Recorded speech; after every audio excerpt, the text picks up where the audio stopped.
Bonjour, on continue avec le score du bowling.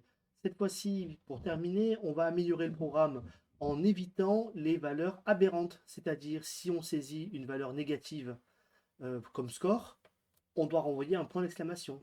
Si on saisit une valeur qui est plus grande que 10, on renvoie un point d'exclamation.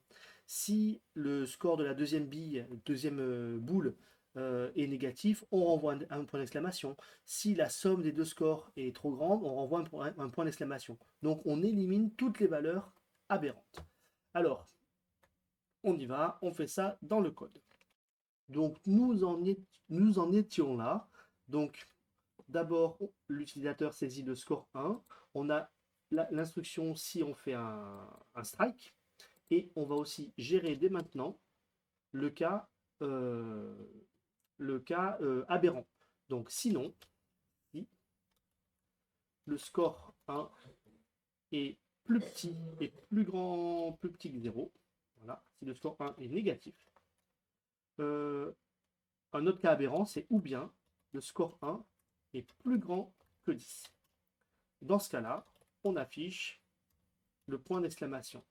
Vous voyez que on a bien mis ce test dans une branche conditionnelle alternative.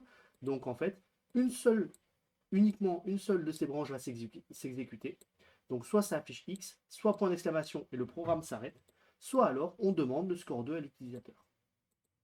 Lorsqu'on demande le score 2 à l'utilisateur, on fait la même vérification ici. Donc on calcule le total et on vérifie les cas aberrants. Donc d'abord, si le score 2 est un nombre négatif, ou bien score 2 est un nombre plus grand que 10. Dans ce cas-là, on renvoie un point d'exclamation. Il y a aussi un autre cas qui renvoie une erreur, c'est si le total est plus grand que 10 strictement. Donc si le total est plus grand que 10, si score 2 est plus grand que 10 ou négatif, dans ce cas-là, on arrête le programme. Enfin, on rentre dans cette instruction conditionnelle et le programme s'arrête. Et ici, ça devient un sinon si. Donc, si on a un cas aberrant, on affiche un point d'exclamation. Sinon, si le total est plus petit que 10, on affiche le total. Sinon, on affiche le spare. Je sauvegarde et on va tester le programme avec différentes valeurs. Donc d'abord, une valeur aberrante comme ceci ou une valeur trop grande. D'accord. Ensuite, ça n'a pas changé le programme. Si je fais un strike, ben, je n'ai pas changé cette partie-là du programme.